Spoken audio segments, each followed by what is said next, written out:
الحمد لله رب العالمين له الحمد الحسن والثناء الجميل وأشهد أن لا إله إلا الله وحده لا شريك له وأشهد أن سيدنا ونبينا محمد صلى الله عليه وعلى آله وأصحابه والتابعين لهم بإحسان إلى يوم الدين أما بعد. Inshallah ta'ala, we're going to start the sharh of the kitab al-Ajrumiyyah ama al-Ajurramiyyah. Both ways it's said. Before we start the kitab, I just want to mention the importance of learning grammar and how important it is. The Quran is in the Arabic language, and Allah subhanahu wa ta'ala, He chose the Arabic language for the Quran. And because the Quran is in the Arabic language has superiority over every other language. Okay?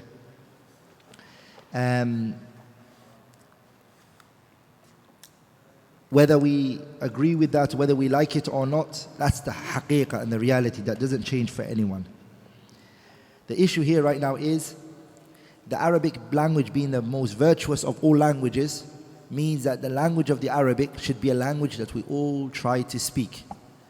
And some of the scholars, they said that the Arabic language is the language of every Muslim. That's your language. It's your language. Whichever country you're from, your first language is the Arabic language. So here, inshallah ta'ala, we're looking at the most important one of the Arabic language, because the Arabic languages are 12 branches. 12 branches, the Arabic language. The most important one is the Arabic grammar. Grammar is the most important. It's the most greatest one. ولذلك the poet, he said, فإذا طلبت من العلوم أجلها فأجلها منها مقيم الألسن. If you're going to learn a science, then learn the Arabic language. It's the language that perfects your tongue. لحن الشريف يزيل عن قدره وتراه يسقط من لحاظ الأعين. A person who's very honorable, when he doesn't speak grammatically correct in the Arabic language, he drops in the people's eyes. He becomes low. وترى الوضيع, and you see the person who's low, إذا تكلم معربا, when he speaks grammatically correct, نال المهابة باللسان الألسني. People start to respect him. Look at this man's Arabic, no mistakes like that.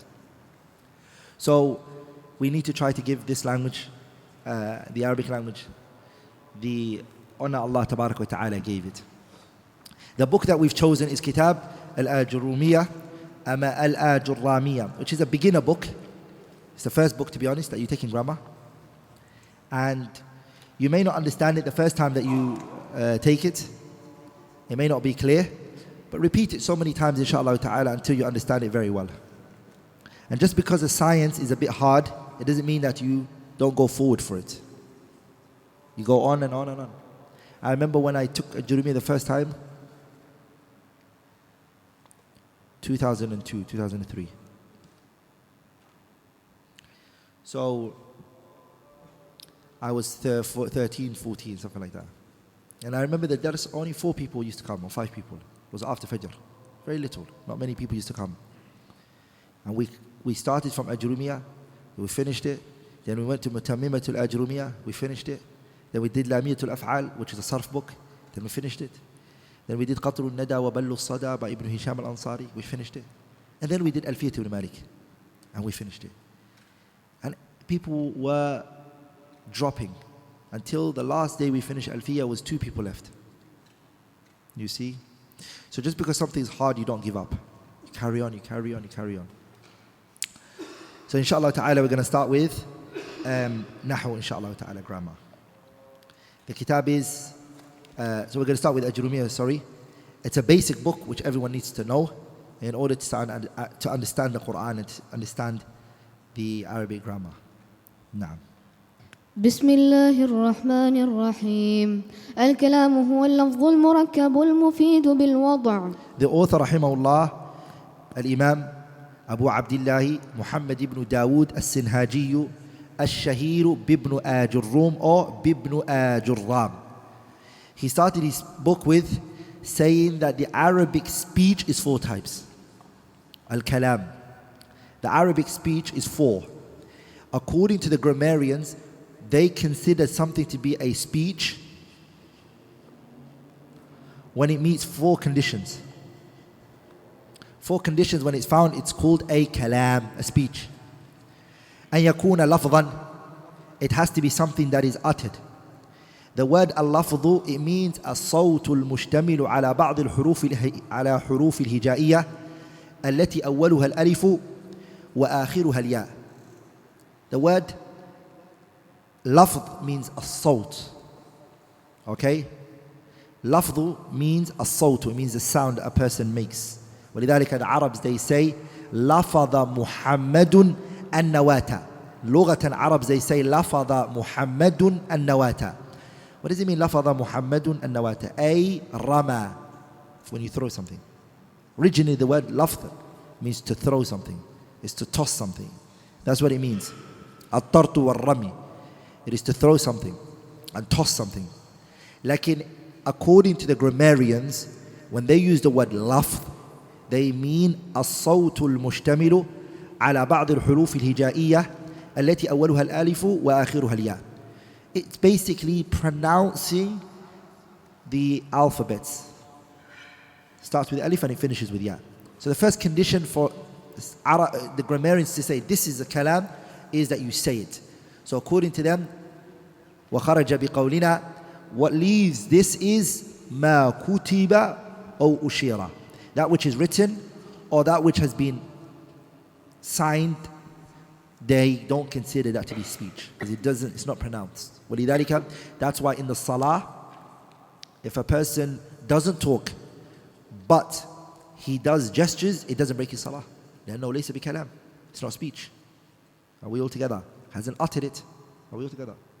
So I can say to you, which is be quiet, and it probably is even more deeper than just be quiet. I did this to you. It doesn't just mean be quiet, but it's also in a condescending, disrespectful manner, right?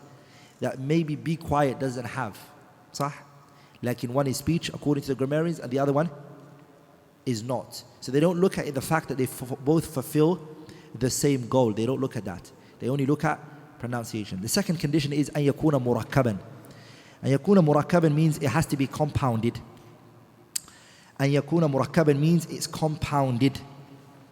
Compounded means, for example, if you say Khalid, so I pronounced it, which it means it meets the first condition, but it doesn't meet the second condition because it's only one word. I just said Khalid. So to make it a speech, you have to say Ja'a Khalid. Khalid came. Now it's compounded, it's 2 words, Ja'a and Khalid. ولذلك the word مركب is ما تركب من كلمتين فأكثر. ما تركب من كلمتين فأكثر. It is when it's 2 words or more. Two words or more. Some of the scholars, they say here, stop. What about qum? They say this is a kalam, but it's only 1 word. Qum, stand. But it's only 1 word. How? It doesn't meet the second condition, which is murakkab. مع ذلك, you're saying that it's a speech, it's a kalam. How does it work like that? They say that the word is a compounded word. It is qum anta, you stand. And the anta is mustatir, it's hidden. Okay, so it is 2 words or more. So the compounded is 2 types. Are we all together? The compounded is that which is visible, it can be seen, and that which is muqaddar, which is hidden, you can't see. So it's explicit or implicit. The type of murakkab. Murakkab means compounded. The third condition for it to be a speech is أن يكون مفيدا. It has to benefit. أن يكون مفيدا. What do they mean it has to be مفيد? ما أفاد فائدة تامة يحسن السكوت عليها من المتكلم والسامع. The person who's listening, you've given him a complete sentence. That's what it means. So for example, if I say in ja'a Zayd, if Zayd comes and I go quiet, it's not a kalam, because the person's still going to look at it and say, if Zayd comes, what? Does that make sense? So in ja'a Zayd, if Zayd comes, it's not a kalam. Why is it not a kalam? Because it is not ما أفاد فائدة تامة يحسن السكوت عليها من المتكلم أو السامع. The person who's listening is still longing for the point. He's like, Are we all together? So it has to benefit us something. ولذلك the benefit here, brothers, even if it's something that you already know, it's still considered a benefit. They're not talking about something you didn't know of. Like for example, if someone says to you, "As-sama'u fawqana," the sky is above us, you're like, I know that. According to the grammarians, it is mufid, because it's a complete sentence. The mufid that they're referring to is that it's a complete sentence. That's what it means. The fourth condition and last one is al-wad'. And al-wad'u, lughatan, it means al-isqat, when something drops. So that's why the Arabs, they say, وَضَعَتِ الدَّيْنُ عَنْ فُلَانٍ. Wada'. Wada' means what? Saqata. When something drops from you. So the debt came off so and so. That's what they say. But what does it mean here? The word wada'. الكلام هو اللفظ المركب المفيد بالوضع. What does he mean wada' here? There's two interpretations that the grammar scholars have given. Some scholars, they said wada' means ما قصده المتكلم. It is whatever the person said, intended it. In other words, if someone is sleeping and he says, I want food, and he's sleeping, they said this is not wada' because he didn't intend to say that. He didn't intend it because he's mumbling. That's one view. The second view that the word wada' here means is أن يكون بالوضع العربي, that the person is speaking in the Arabic language. That the wada' here means that it's said in Arabic. So according to the Arab grammarians, they don't consider, any other language to be a kalam. According to grammarians, they don't consider it to be a kalam. So English is not a kalam to them. French is not a kalam to them. German is not a kalam to them. Are we all together? Kalam is only ما هو موضوع بالعربي. That which is ما هو موضوع بالوضع العربي. That which is written in the Arabic language. Said in the Arabic language. Okay? نعم. وأقسامه ثلاثة اسم وفعل وحرف جاء لمعنى. The author, he says that the kalam is divided into three. صح? Ibn Ajurrum is saying that the kalam, so we just took right now what makes a kalam. Just brothers, as benefits, as a benefit, kalam is a synonym for jumlah. Are we all together? Jumlah and kalam are a synonym. The kalam that we just took right now is like a jumlah, sentence. We're all together? Sentence. Now the question here is, وَأَقْسَامُهُ, that what was connected to the kalam that was just mentioned. وَأَقْسَامُهُ, its types. Whose types? The types of kalam. This is where some scholars, they said that's incorrect. Because this ism and a fi'l and a harf, جاء لمعنى, is the types of not a kalam, because kalam is a sentence, the whole sentence. It's three types for kalima, a word, not a sentence. Are we all together? It's a word that you divide into three, not a sentence. Because sometimes a sentence can be two nouns, or it can be a noun and a verb. Are we all together? So what he means here, وَأَقْسَامُهُ ثَلَاثَةٌ, he doesn't mean it, but it's a mistake that he did. Some scholars, they said it's a beginner book, so he doesn't have to go into all the difference. Like Ibn Malik does. Ibn Malik says, كلامنا لفظ مفيد كاستقم واسم وفعل ثم حرف الكلم واحده كلمة والقول عام وكلمة بها كلام قد يؤم. Ibn Malik distinguishes between kalam, kalimatun, and qawlun, and even kalimun. But we won't do that because we're not studying Al-Fiqh ibn Malik. على كل حال, what's divided into these three is a kalima, not a kalam. A kalima is divided into how many? In the Arabic language, no Arab man speaks. No ayah in the Quran, no hadith. It's either a ism, fi'l, or a harf. That's it. Any speech that is spoken by an Arab, any hadith you come across, any ayah in the Quran, it's either ismun أو فعل أو حرف. Does that make sense? Does that make sense? And this, brothers, this, which is that the kalima is divided into three, is a issue of at-tatabbu' wal-istiqra' tam. The grammarians, all of whom came centuries, decades, they found that this is all it is. The bare minimum that is Arab speech is either an ism or fi'l or a harf, and from the ism comes different types, from the fi'l comes different types of fi'l, and from the nouns, from the harf comes different types. Are we all together? Like they all go back to one of these three. Now, question: will there ever come somebody and say, where is in the Quran that is there's something? Where in the Quran do we find ismun wa fi'lun wa harfun? This three categorization. What's your dalil for it? It's the same way that a person doesn't have rights to say Tawheed al-Rububiyyah, al-Uluhiyyah, and al-Asma' wa Sifat. The categorization of Tawheed. It's the same concept, which is tatabbu' here and is tatabbu'.